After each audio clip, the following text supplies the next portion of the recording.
Hi there, everyone. Thank you so much for joining us today. We're so glad that you've taken some time out of your busy days, I'm sure, to join us. I just quickly wanted to introduce myself. I'm LaVon Simpson. I'm the Director of Marketing here at Boardable.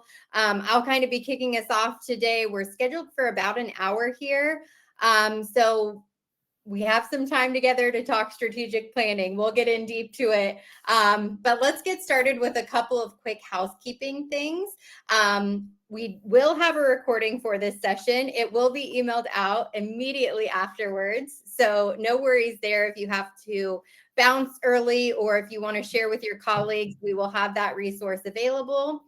On the bottom right-hand side of your screen, you'll see that there's an option to chat.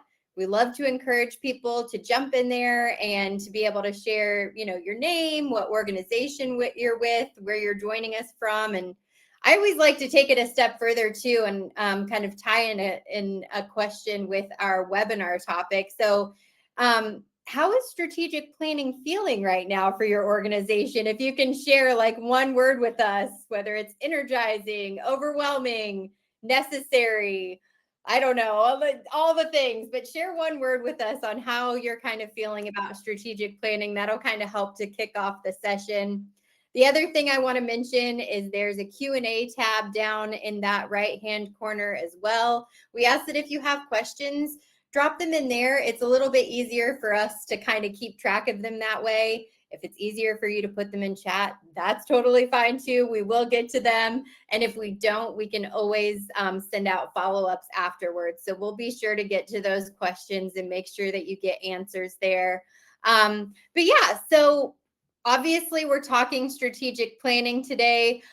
We're thrilled to be joined here with our presenter, Dr. Renee Rubin Ross, the founder of the Ross Collective, a nationally recognized consultant in strategic planning and board development. She brings obviously a wealth of experience in helping nonprofits design their planning processes. So we're so fortunate to have her and her wealth of experience and knowledge being able to be shared with us today. So I'll pass it over to you. The floor is yours. Thank you so much for joining us.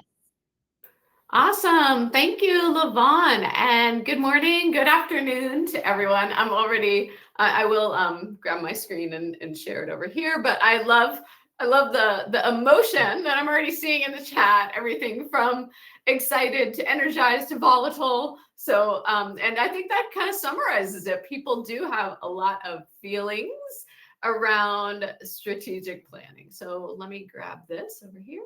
Boom, boom, boom. Okay. Great. All right. Okay. You got it. LaVon, that you got my screen, huh? Okay.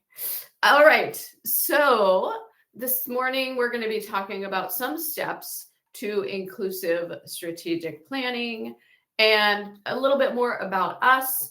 I'm the founder of the Ross Collective. We design and lead inclusive participatory processes for social sector boards and staff. Our clients are all around Northern California and also around the United States. I use she, her pronouns, identify as a white person and consultant, and often work in collaboration with Black, Indigenous, people of color colleagues on strategic plans that talk about equity. And I wanted to say a little bit about my why.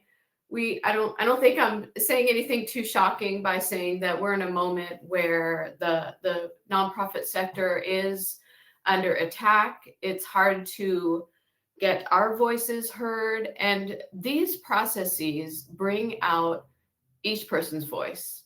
They honor each person's voice, and they support. What I'm going to share today is something that supports nonprofit organizations, and I'll be telling you about the kinds of organizations that we work with to build a plan that really incorporates each person's perspective and voice. And that's really important. That is our why. We know that the world is better when voices are heard, when perspectives are heard, and there are all kinds of wins that happen for our clients when that happens. Okay. So, I want to hear, I know people already started to chime in about their experience with strategic planning. We're interested to hear, what's the experience that you're coming from. And so we brought just a quick 2-question poll. A lot of organizations that we hear from say, we don't have a strategic plan. So give you a moment to vote. There are 2 questions here. Is your organization working off of a strategic plan?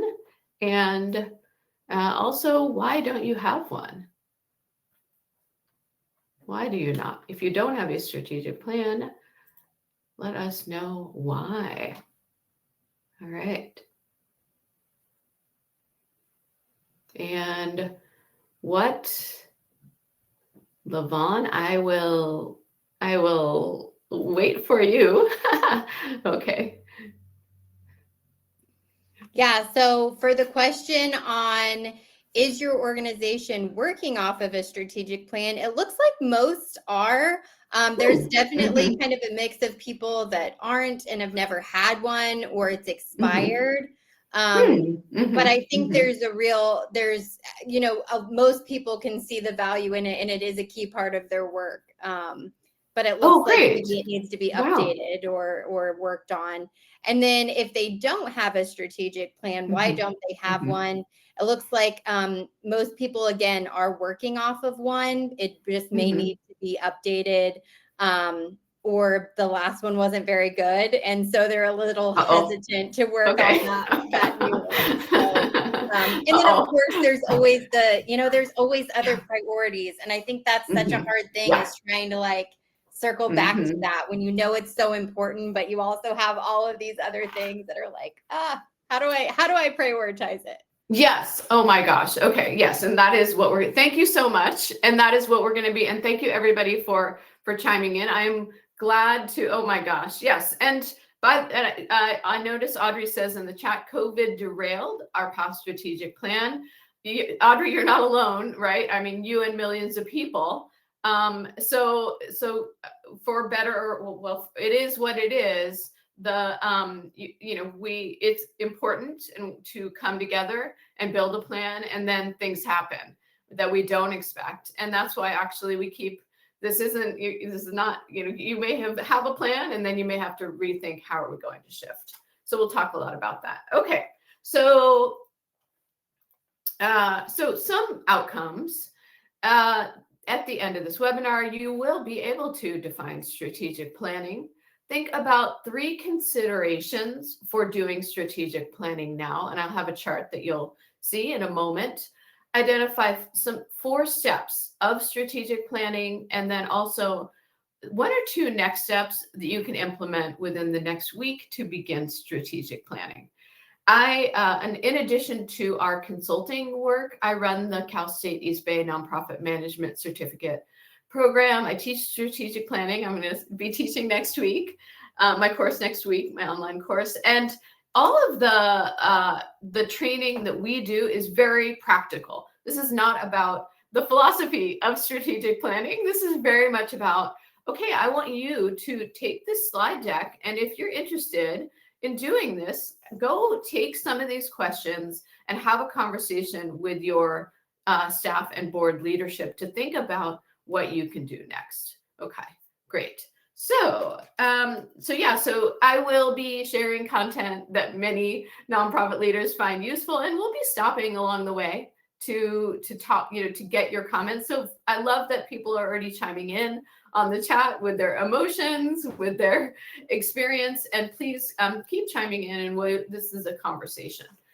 We always say participation is a path to learning, and we're learning together. Okay.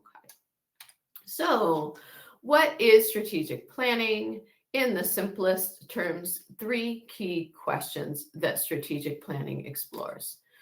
And those are, who are we? Who are we? And in the context of our community and environment. All right. And the second question, what do we do best and feel pulled towards? And then third, once we've figured those things out, given number one and two, given number one, given number two, who we are and what we do best, what should we do now? I would imagine that if you took these questions and you started writing, you could probably come up with some answers. But the value, or I would say, and the value of inclusive strategic planning is different people on your team see this differently. And so by doing this process together, you can actually begin to say, who are we what's our shared identity and what's our shared understanding of our strengths and what we want to do. Okay. So along these lines, some benefits of inclusive participatory strategic planning include clarity, alignment, focus, and energy. I was this morning thinking about our past client, SOS Meals on Wheels. Some of you may be familiar with Meals on Wheels. They deliver meals to elderly people in the Bay Area. And when we did their plan a few years ago, one of the things that they were talking about was we'd like to, we're not sure about our space allocation. We are thinking about having a kitchen that would support delivering meals every single day. But there are some things there's some funding that they needed to put into place to do that.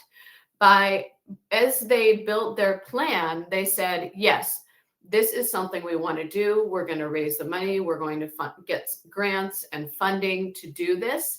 And a few years later, I saw their social media posts that they had just opened their kitchen that would allow them to deliver meals 5 days a week.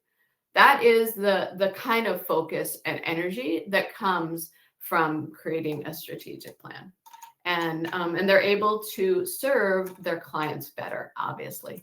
Okay, so you're wondering, I got some hearts for that one. Thank you. You're wondering, should we do strategic planning now? Wow. And I don't think I'm saying anything too shocking by saying we're all riding the roller coaster of some instability.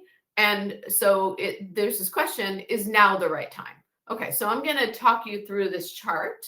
And then at the end, I want you to, so as you notice, this is a chart on the bottom axis is program stability, and on the up and down axis is financial stability. Okay, horizontal, vertical. So first of all, let's talk about your organizational capacity.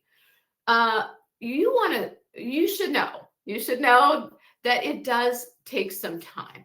All right.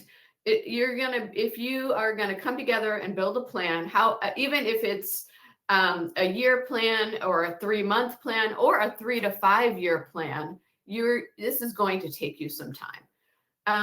And so you want to, before you start, think about, do we have the energy and motivation to dig into some big questions about our organization? And also, given what is on our plate, how important is planning? So we are in the process of working with an organization now that you may hear more about in the future. They're called CTWI, or Construction Trade Workforce Initiative. They do workforce development work, and they've really grown a lot. They really wanted clarity on what their next steps would be, or they want clarity on their next steps and how they should grow. They have the energy and motivation to do strategic planning.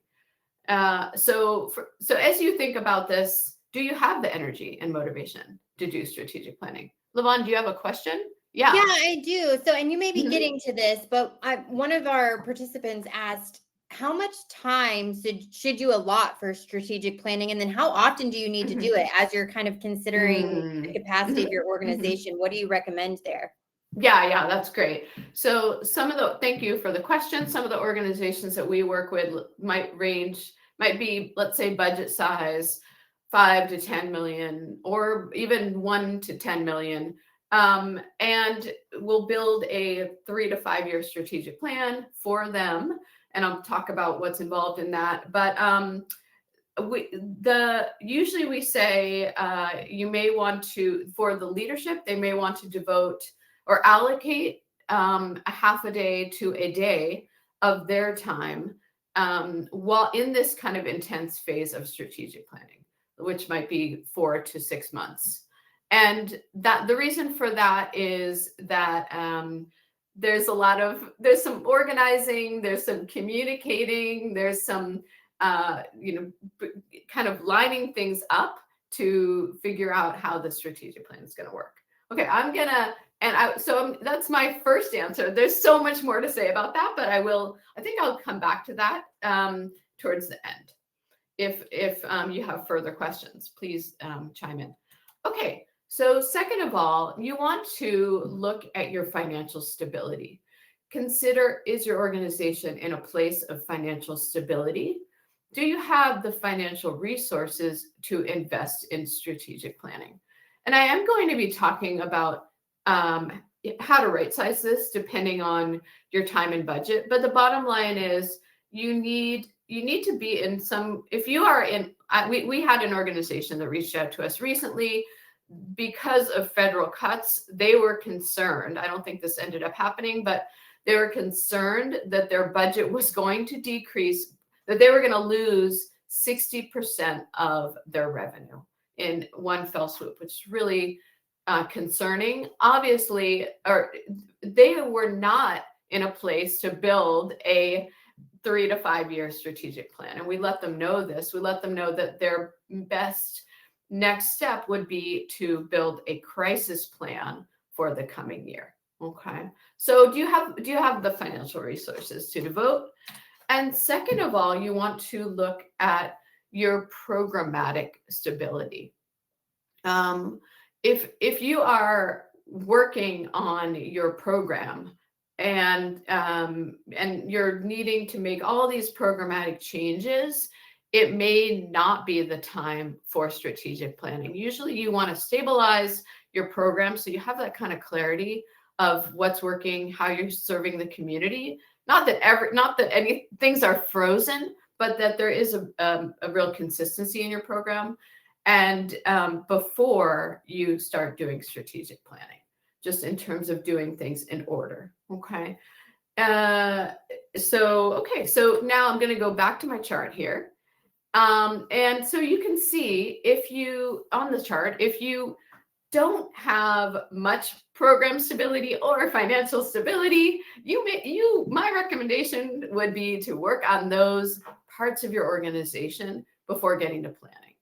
On the other hand, if you have more programmatic stability and definitely have that financial stability, or the other way around, then as long as you feel like you have that capacity to work on this. And if you have both of those, this is a great time to do strategic planning. So I want to let people chime in. Where does your organization fit in this table?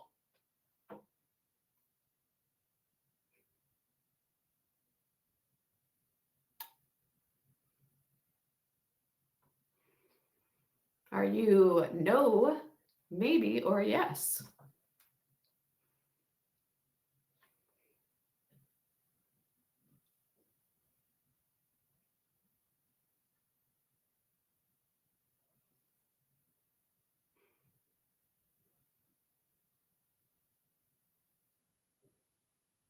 Okay. Okay, so we got some maybes. Man, okay, we have some no's also. We have a couple yeses. That's great. Okay, let's see. Well, this is where if we were on in a Zoom call, I would say, tell me more about why. But this is so again, this is something to talk about, that you can take this table here, okay, in the middle of maybe. Yeah. And Eric says on the 7th year. So again, that's a great point, Eric, that it may be that, all right, our past strategic plan is running out. or has run out. A lot has changed. Another thing that sometimes we hear is there's been a lot of turnover in the staff or the leadership. And so we would like to build a new strategic plan that will incorporate the voices of people who are here now. As long as you feel like you have that capacity in terms of time to do this. I would encourage you to take this chart and to have a conversation with your leadership. Should we do strategic planning now? And again, going back to those benefits of clarity, alignment, energy, if do we feel like it's worth it given everything else that we have going on? Okay. So now there's this is a picture of 3 chairs. You got the big, Papa Bear chair, the Mama Bear chair, and the little baby chair. So I did want to make the point that strategic planning can mean a lot of different things to people. Often people tend to think of this as that 4 to 12 month process where you're building a 3 to 5 year plan, but there are different ways to do this. So maybe that, and I'm going to share some ways that you can approach each of these questions based on how you might right size this. So maybe if you want to do that Papa Bear chair or the bigger chair, you have a facilitator work with you and support the process. But another way to do it is there's a volunteer committee if you have some knowledgeable people, and it could also just be a shorter conversation. Really, strategic planning is thinking about those questions that we talked about before. Who are we? What do we bring? And what do we want to do next? And you can make those smaller or larger depending on the time that you have, the desire that you have to figure this out, and how urgent you feel it is to get everyone swimming in the same direction. Okay, so just to give examples, who are we in the context of our community and environment? The least resource intensive would just be to hold a reflective conversation with your staff and board on changes that your organization and community have experienced over the past year. That could already open up a sense of who we are, and then you could begin to think about what you want to do next. To more resource intensive might be to do for board or staff members to conduct surveys or interviews on changes over the past year. And the most resource intensive would be to commission some research on changes in the external environment or the population you serve.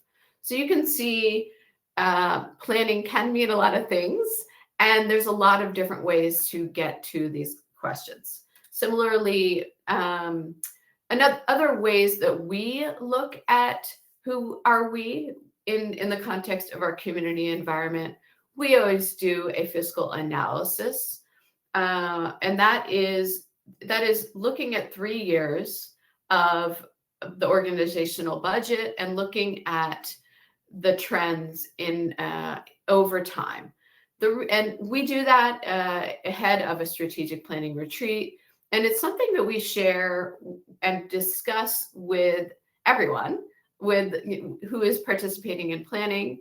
We talk about that with the board and staff, and the reason is so that all of the decisions that are made in planning are really grounded in the finances of the organization.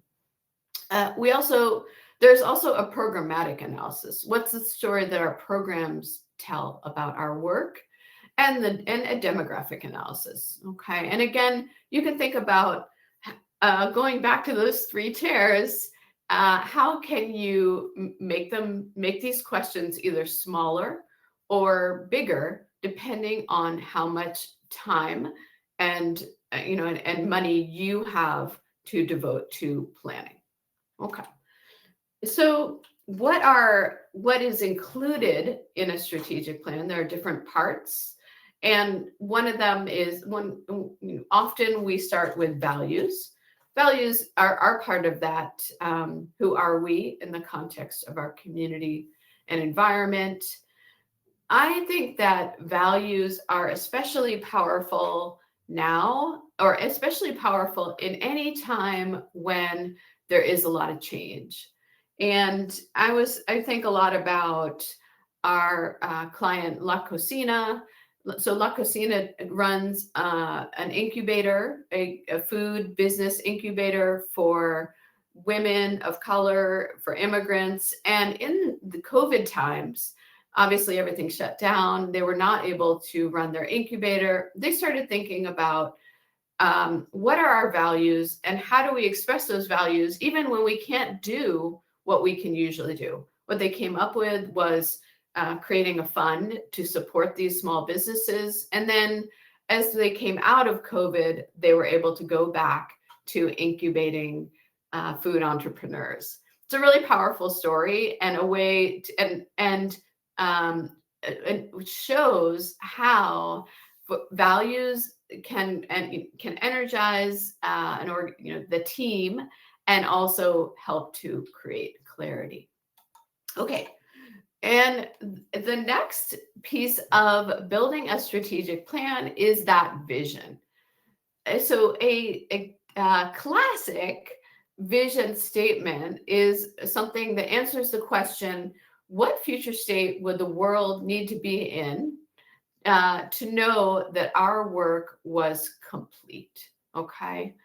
But we usually do a practical vision. So this is an exercise that the group does together. What do we want to see in place in the next 3 to 5 years as a result of our actions? So the thing that's exciting about this practical vision is people can generally see what they want to see in place. Whereas going all the way to the far future of okay, we're going to close down, and what state would the world need to be in? That's pretty hard.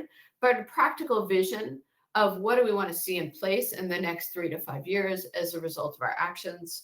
Yes, people can put their minds around that and put something on paper. Okay. And as you may know, a mission statement is key part of strategic planning. This is really the focus of your day-to-day work. We tell clients a mission statement is something that if you have an office, if you have a real office that you go to, that you could hang that on the wall of your office and really think about, are we doing this every day? Okay.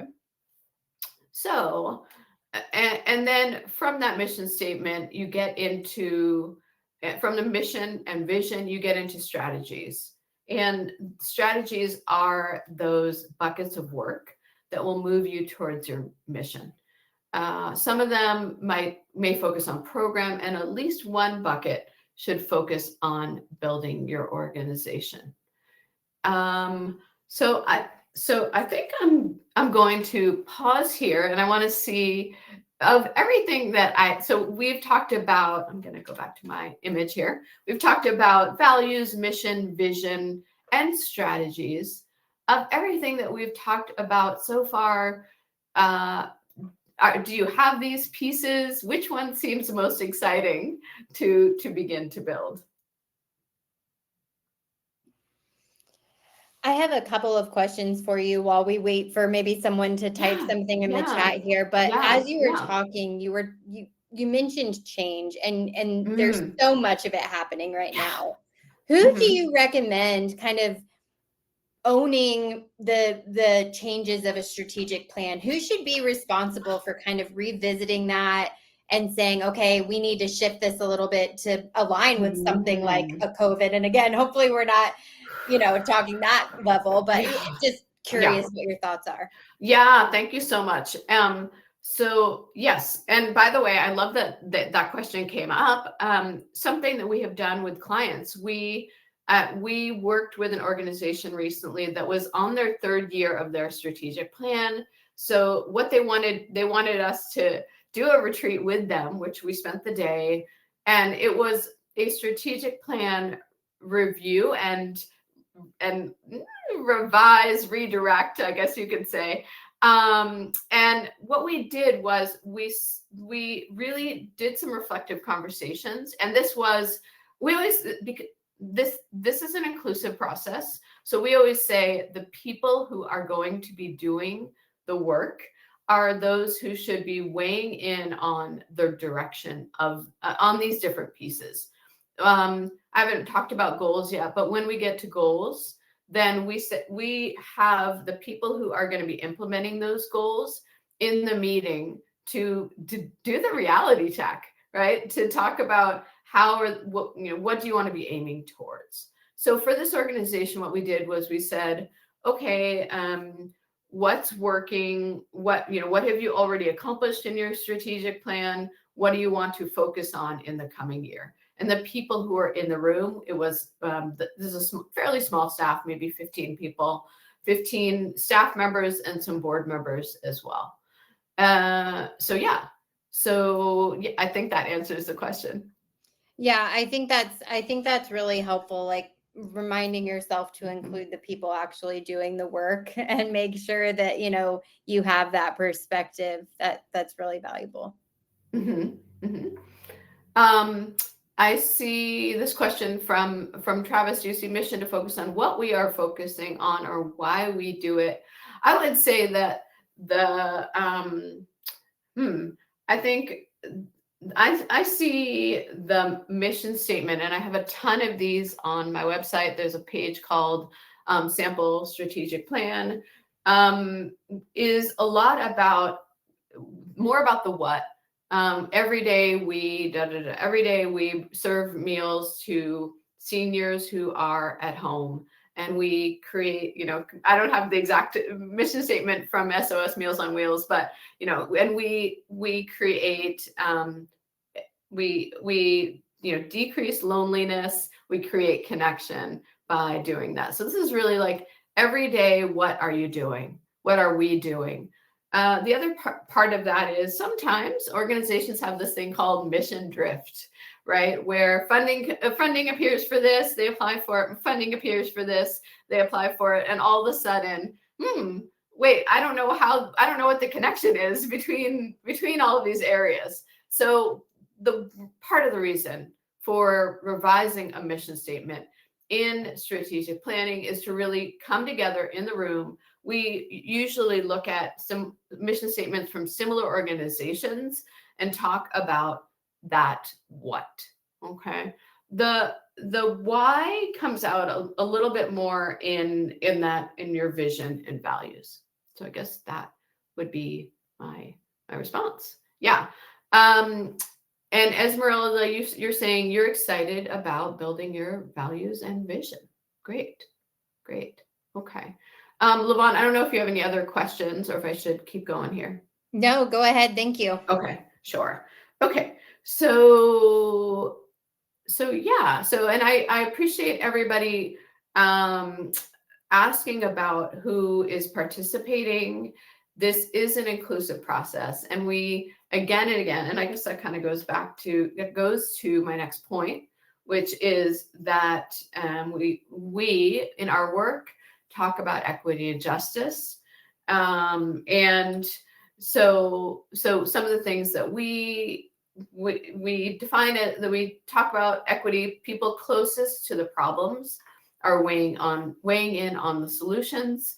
A strategic plan is only as good as the voices and perspectives of the people weighing in on the plans. And equity we define as systems are shifted so that Black, Indigenous, or people of color who have been historically and systemically disadvantaged have the resources to enjoy full, healthy lives.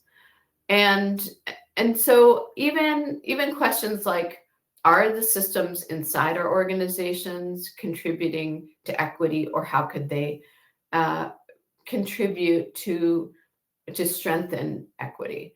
And just very specifically, almost every organization that we've worked with has talked about building a workplace where everybody feels loved, affirmed, is paid well, they're well compensated, where there is rest, where the work is sustainable. And that comes in all different kinds of forms, but we talk about it. So how, as we are, as nonprofits, many nonprofits are doing this work in their communities. This is also internal work.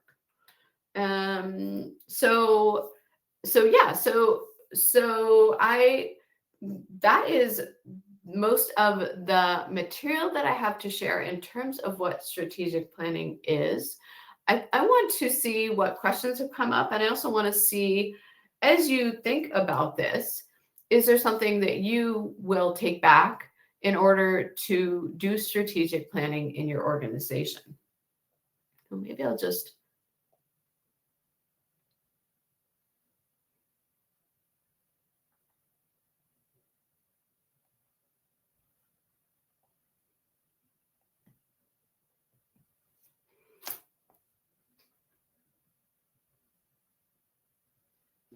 I know we're waiting on people to add to the chat, but do you have any recommendations for kind of some practical next steps that people can take to help with that kind of equity as part of that strategic planning and making sure everyone does have a voice? Yes, absolutely. So some of the different, so I think it starts with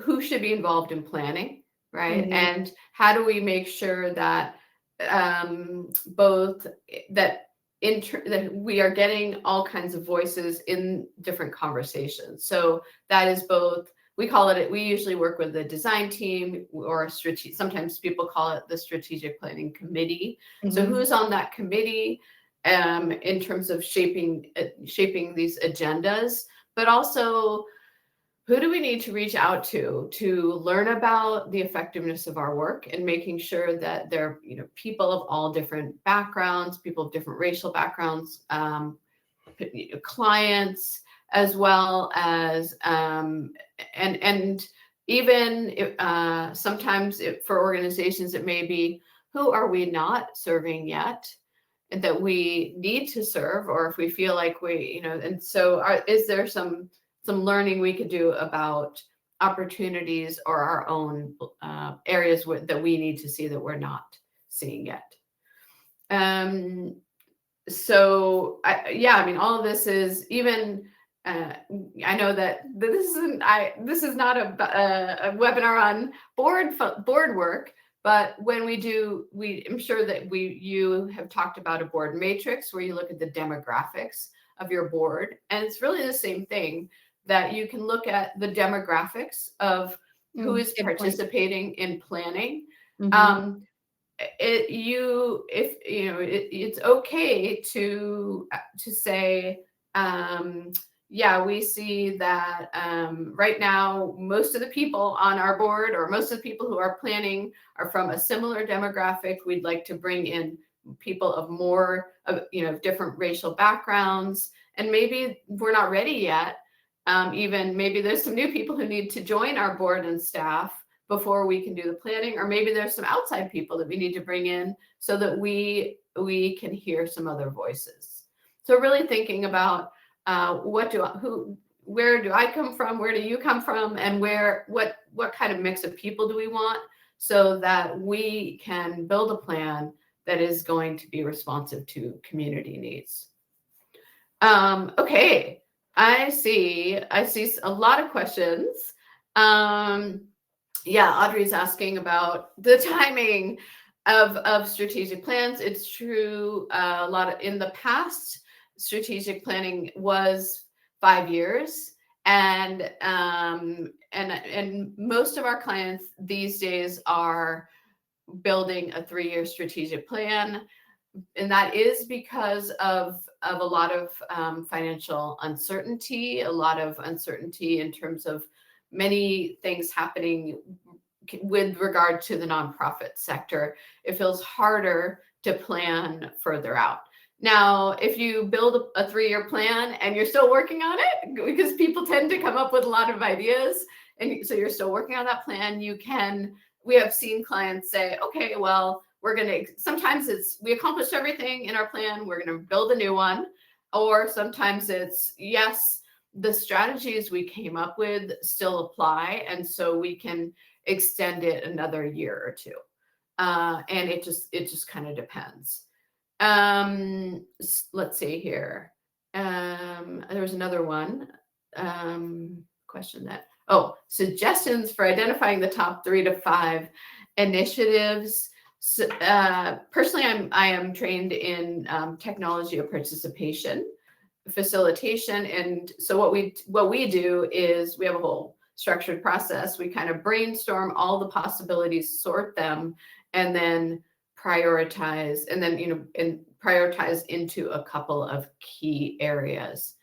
And I will say, before we do that, we do data collection. So we do interviews and focus groups and really identify, going back to that question from the beginning, who are we and what is the value that we bring? We encourage board and staff to reflect on the value that the organization brings.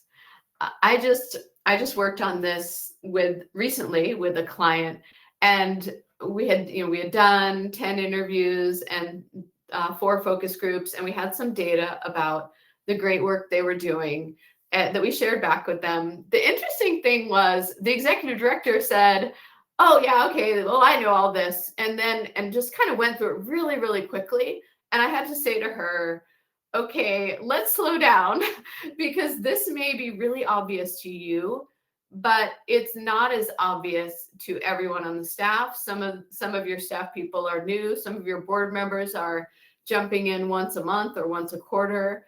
And so part of this process is not only hearing how are you creating value, but also getting alignment on that.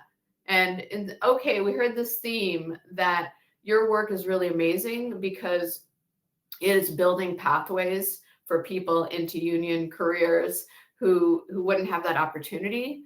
Does everyone see that? Does everyone agree with that? And that is really the value. So it's surfacing the information, but also getting alignment on that information. Okay. Okay. And I people are responding to this question, which is here. I appreciate your responses. I see Eric says, I'll be using your questions for our next step, especially what do you want to happen in the next 3 to 5 years? Great. Let us know how it goes. And Tricia says, we plan to revisit and revise our mission statement first. Yeah. Yeah. The interesting thing about your mission statement is that sometimes people will say, well, do we really need to revise this? It's working pretty well. We always do encourage our clients to do this as a part of strategic planning. And the reason is because sometimes you're not even really aware that either your work has changed or the language that people talk about your work might have changed. And that's why it's valuable to look at your mission statement, look at some comparable organizations, and then just think, just do some brainstorming time. How do we feel about this now? Are we still as excited? Is there other language that we might want to shift to? Or even there's some new people in the room, and how, again, going back to building in lots of perspectives, how might we incorporate them? Okay. I have a couple more. Oh, yeah, look at that. So I did put my contact info in here. If you want to talk, we love, obviously, this is a 1-hour webinar, but I could geek out about this stuff forever. If you would like to do a consult, there's our info. I also have a newsletter that I write twice a month on all kinds of topics around planning, racial equity, and leadership, and share a lot of our clients' stories. I will be teaching. Lavon, do you have that link? I will be, if you want to do this, if you want to talk about strategic planning for 6 hours in my online course through Cal State East Bay, I will be teaching starting next week from 5 to 8 p.m. PST for 2 weeks. So you're welcome to come and do 6 hours rather than an hour. Yeah. So yeah, and you can also find that on our website, but and we send some updates in our newsletter as well. Oh, awesome. Great. Thank you. So, Ed, do you have other questions that have come up in the question? Yeah, so we had an interesting question from Ann Smith, and she's asking, in a time of uncertainty, how do we know whether to do strategic planning or scenario planning? Oh, that's such a good question. Yes, and going back to what I said at the beginning, some of this can go like this or like this, right? So I would go back to the chart and say, how much stability do we feel? I mean, it may be that you want to do both, but some of the questions that I would be asking are, how much stability do we have in our finances and in our program? Okay, and also scenario planning is looking at a couple of scenarios and saying, well, if X happens, let's say the one scenario is our funding streams all continue. Great. Okay. So what do we want to do then? What kind of communication do people need? What are some steps we might need to take? Okay. We're just going to go on course. Let's say that we have this $2 million federal grant. We lose the grant, and that is 1/4 of our funding. In that case, what steps might we want to put into place? And to talk about that as a group, that really is scenario planning. Okay, how would that impact our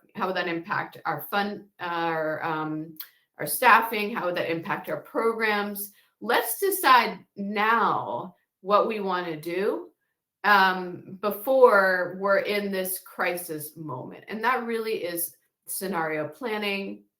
I have a post on my blog about scenario planning, and I talk about Democracy Forward, this organization that staffed up in order to, knowing that there were going to be a lot of threats to democracy.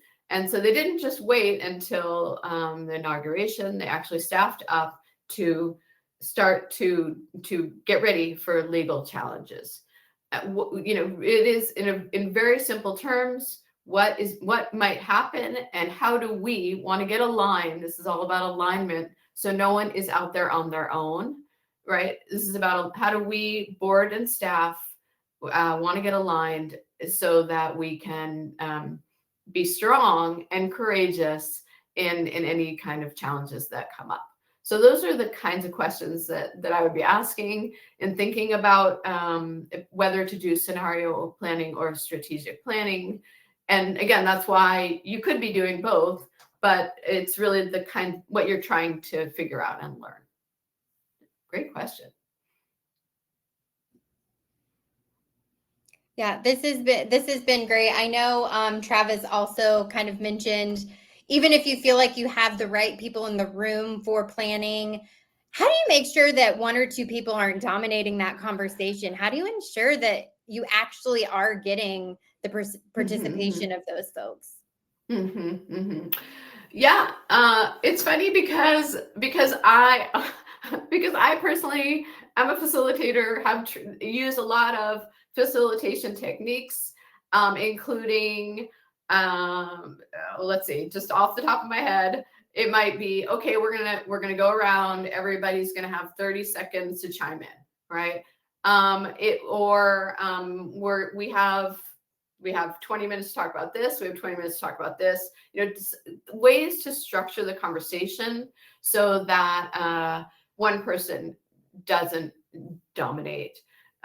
If you are interested in this, I do teach a course. I also, later in October, I'll be teaching a 4-session course in board development. And one of our sessions is all about practices for incorporating multiple voices. And I have 3 hours of I have 3 hours of material at least to share, and everybody gets to practice all of that. So yeah, I'm so happy that to join boardable. I actually think that even if you think about, your portal can be another inclusive practice, because you're giving people the opportunity to come to read through the information, to process information in a way that they feel comfortable, not just, okay, it's 5 minutes before the meeting, let me send you the agenda, right? But to really to review and think about this. So many different ways of doing this, and happy to share more. And if you, I would encourage, in addition to if you can't hire a facilitator, I would see, can someone on your team learn a little bit about facilitation to find, to learn ways to bring out more voices. Yeah, that's a great point. That's a great point. Thank you so much for answering questions. I know this has been really helpful to so many people, just based on the responses that we're getting. And Awesome. it's so exciting to see people kind of hopefully energized to revisit that strategic plan and have those inclusive conversations. So thank you for the time today. We really appreciate it. Yeah, absolutely. Oh, I guess I put this on here, which is pretty similar. I put some reads, some of my posts that we've that talk about some of these topics. And I'm working on a book, Inclusive Strategic Planning for Nonprofits. So if you join our list, you'll get updates on an upcoming book.